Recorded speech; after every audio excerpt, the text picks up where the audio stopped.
suis Bastien, je suis le RSSI des pompiers de Paris et je suis ici à la brigade de sapeurs-pompiers de Paris depuis 4 ans maintenant et j'assure du coup au quotidien avec mon équipe toute la sécurité opérationnelle des systèmes d'information des pompiers de Paris. Ça comprend la protection d'environ 300 serveurs et plus de 4000 postes clients. On a le parc opérationnel, celui qui fait partir les camions toute la journée, donc quand vous appelez les secours, effectivement les camions partent grâce à des ordinateurs et donc c'est ce périmètre-là qu'on protège, mais également toute une partie administrative à laquelle parfois on pense beaucoup moins. Bien sûr, le POC s'est passé sur un périmètre très restreint qui a été très représentatif de notre parc, à la fois sur le plan opérationnel, sur le plan administratif, mais également aussi sur le PC de administration que peuvent utiliser nos administrateurs pour administrer le parc toute la journée. Lors de ce POC, on avait beaucoup de craintes, notamment sur la partie opérationnelle. On avait peur que les systèmes d'information soient bloqués, paralysés ou se retrouvent avec des blocages sur le départ des secours notamment. Et en fait, on n'a eu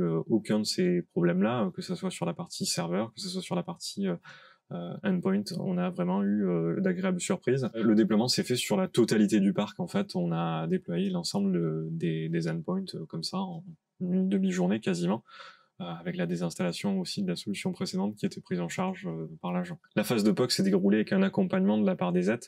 On a eu une personne qui est venue et qui nous a été dédiée pendant la phase de lancement, de pré-production et de mise en production également, ce qui a permis d'assurer la continuité et le suivi de la solution pour éventuellement parer à certains incidents. Pour la partie détection, on a dû faire appel au laboratoire pour décortiquer une menace une fois. Cette partie s'est plutôt bien passée et de manière fluide avec le niveau L1, L2 et le niveau 3 qui ont pris le relais pour nous fournir un rapport sur les capacités de la menace et nous informer. Si j'avais à donner des conseils pour une entreprise ou une administration qui voudrait changer de solution, c'est de bien poker, de faire des tests unitaires sur la solution qu'elle vise, mais également de se faire accompagner pour pouvoir vraiment faire ces tests unitaires adaptés à son cas et voir s'il n'y aura pas de blocage potentiel ou de mauvaise détection de faux positifs.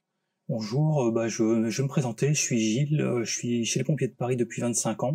Ça fait 23 ans que je suis dans l'IT et à la SSI depuis 2015, donc ça fait presque 8 ans et je suis responsable du CERT des pompiers de Paris. Au CERT, on a des écrans de supervision sur différents équipements de sécurité, dont l'antivirus et d'autres équipements. Notre travail s'articule principalement autour de ces consoles et des remontées qui sont faites sur ces consoles. On a plusieurs consoles de supervision, donc une pour l'antivirus, une pour l'EDR, et toutes les alertes qui viennent de l'EDR sont analysées pour être catégorisées et relever les faux positifs et traiter le positif et le nécessaire. Faire le travail de CERT derrière sur ces alertes où il y a du positif. Il y a des actions de remédiation qu'on a dû faire. Sur certaines machines, on avait des remontées d'alerte. Quand c'est du positif, on isole la machine et on analyse a posteriori ce qui s'est passé sur cette machine et on contacte l'utilisateur, savoir ce qu'il a fait, ce qui s'est passé et dans quel contexte. L'ajout de l'EDR qui n'existait pas avant puisqu'on n'avait que des antivirus a permis de voir le comportement des machines et des utilisateurs, ce qu'on ne voyait pas avant, on était aveugle sur ce niveau-là. Donc le comportemental est très important dans les alertes qui sont remontées chez nous.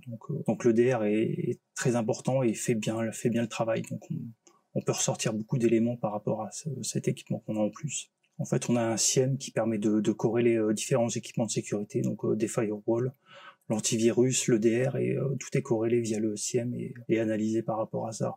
Mais néanmoins, on garde quand même une console permanente sur l'EDR pour que ce soit plus visuel et graphique et plus instantané. Donc l'EDR est analysé à chaud. On a été très agréablement surpris puisqu'on est passé d'une solution qui nous consommait beaucoup de ressources machines à une solution qui est light. EZ, c'est vraiment light, ça ne consomme aucune ressource machine, enfin pratiquement pas de ressources machine. Donc on a été soulagé justement par rapport au fonctionnement qui était beaucoup plus rapide que sur ce qu'on avait avant. Et pareil au niveau console, on avait de nombreuses consoles pour gérer l'antivirus. On n'avait pas d'EDR avant. Et là, on est passé à 2 consoles qui gèrent tout notre parc. Donc on a été surpris et puis ça nous a facilité l'administration au quotidien.